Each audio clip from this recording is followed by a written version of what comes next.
Hello everyone, welcome back on साया Sarang classes. Students, अगर आपने अभी तक चैनल को सब्सक्राइब नहीं किया है तो प्लीज़ सब्सक्राइब कर लें। साथ के साथ बेल आइकन को दबा लें ताकि आने वाली क्लासेस की नोटिफिकेशन प्रॉपरली आपको मिलती रहे। सो नाइन्थ क्लास में आपके सामने फिर हाजिर हूँ साइंस की एक और न्यू क्लास के साथ। स्टूडेंट्स, प्रीवियस क्लास के अंदर हम डिस्कस कर रहे थे chapter number 9 force and law of motion को। First law of motion previous class के अंदर हमने डिस्कस कर लिया था। थोड़ा बहुत इनर्शिया के बारे में भी हमने डिस्कस कर लिया था। अगर आपने अभी तक वो क्लास नहीं देखी है, प्लीज़ प्लेलिस्ट में पहले वो क्लास देख के आए। आज हम डिस्कस करेंगे मोमेंटम। करते हैं आज की क्लास स्टार्ट हमारे with the introduction of momentum.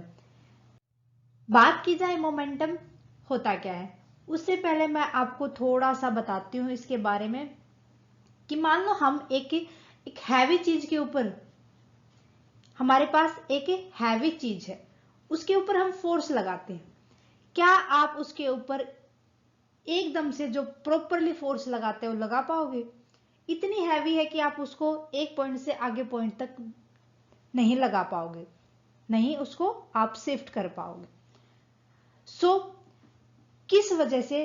अब ये डिपेंडेंसी फोर्स लगाने की किसके ऊपर हुई? मास के ऊपर हुई कि जितनी हैवी चीज होगी उतना ज्यादा हमें ज्यादा फोर्स लगाना होगा।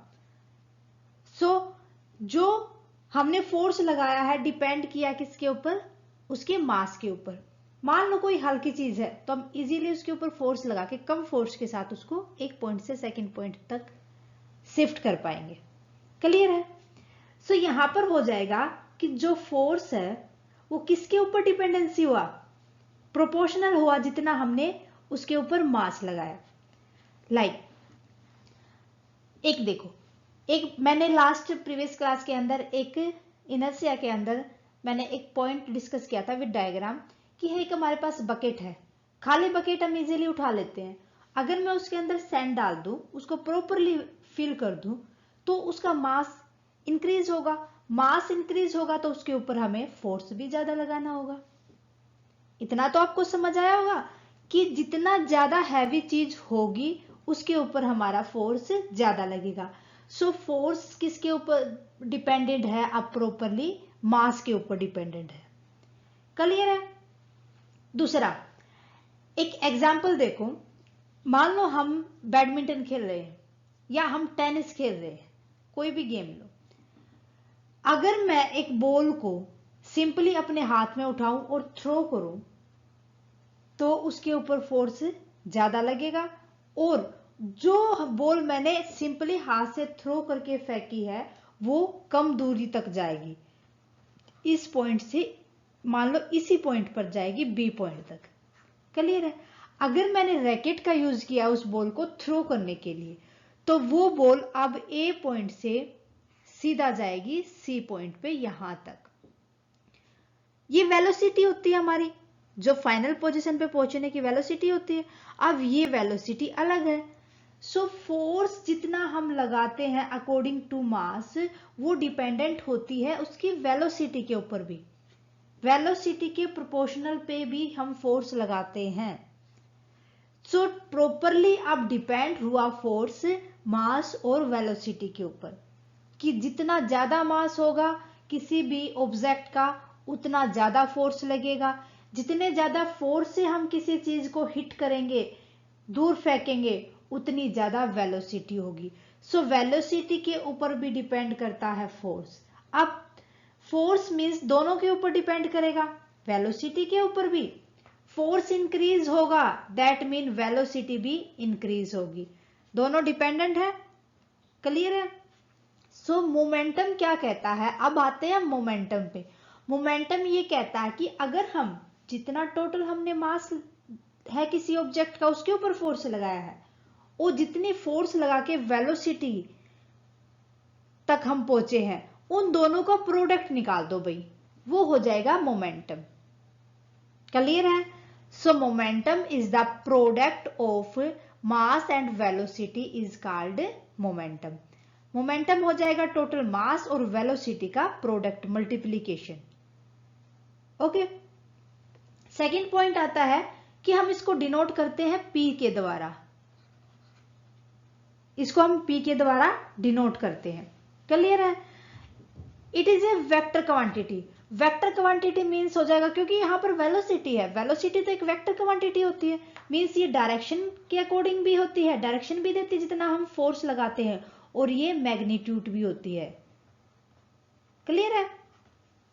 Okay, so its direction is same and that of the objects velocity, कि जिस साइड पे वेलोसिटी है उसी साइड, डायरेक्शन किसके ऊपर डिपेंड करेगा?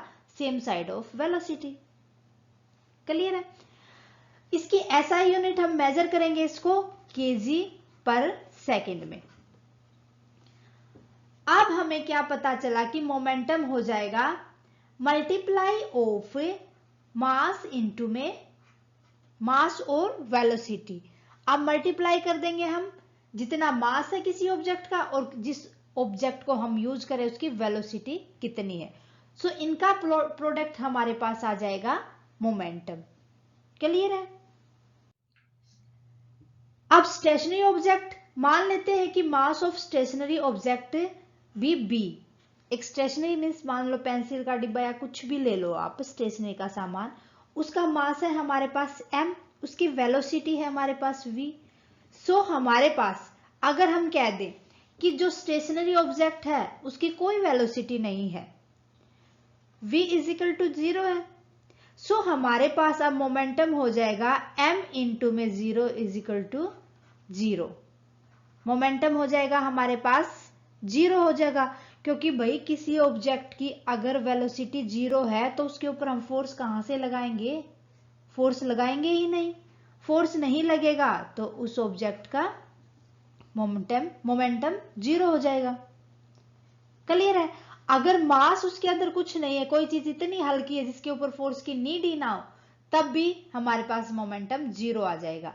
अब इसके अंदर आपको एक खास बात ये याद रखनी है, अगर प्लस डिवाइड माइनस प्लस का कोई वजूद नहीं होगा मोमेंटम में, ना तो वेलोसिटी को माइनस करेंगे, ना ही वेलोसिटी को प्लस करेंगे, ना ही वेलोसिटी को डिवाइड करेंगे। कोई रोल नहीं होगा प्लस माइनस डिवाइड का, ओनली हम देखेंगे multiplication product. Okay, so next देख लेते हैं कुछ इंपॉर्टेंट टू फैक्टर हमारे पास, इनके द्वारा हमें अच्छे से समझ आ जाएगा कि मोमेंटम होता क्या है। We know that the velocity of object can be changed by the applying an unbalanced force on to it, कि जब हम कभी ज्यादा फोर्स लगाते हैं कभी कम फोर्स लगाते हैं, तो उस कंडीशन में जब कोई भी ऑब्जेक्ट के अंदर चेंजेज आता है तो वो वेलोसिटी कहलाती है।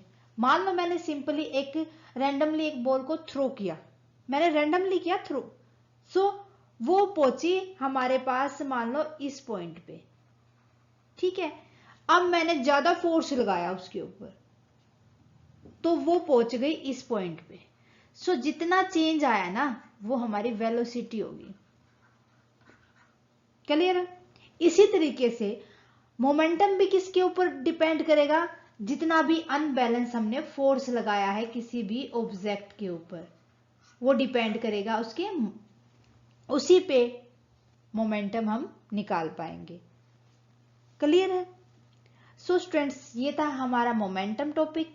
उम्मीद है कि आपको अच्छे से समझ आया होगा। नेक्स्ट क्लास में हम डिस्कस करेंगे Newton second law of motion, क्योंकि जो न्यूटन का सेकेंड लॉ है वो प्रॉपरली हमारा मोमेंटम के ऊपर ही बेस है। क्लियर है? अच्छे से इस क्लास को करना और आने वाली क्लास को बिल्कुल भी मिस मत करना। ओके, कैसी लगी आप हमें कमेंट करके बताएं। कोई भी डाउट हो प्लीज आप हमें कमेंट सेक्शन में डाल दें, जितना जल्दी पॉसिबल होगा आपके डाउट्स को हम जरूर लेंगे। स्टूडेंट्स, क्लासेस अच्छी लगे तो प्लीज लाइक करें और अदर स्टूडेंट्स के साथ ज्यादा से ज्यादा शेयर करें। थैंक यू स्टूडेंट्स, मिलते हैं नेक्स्ट क्लास में।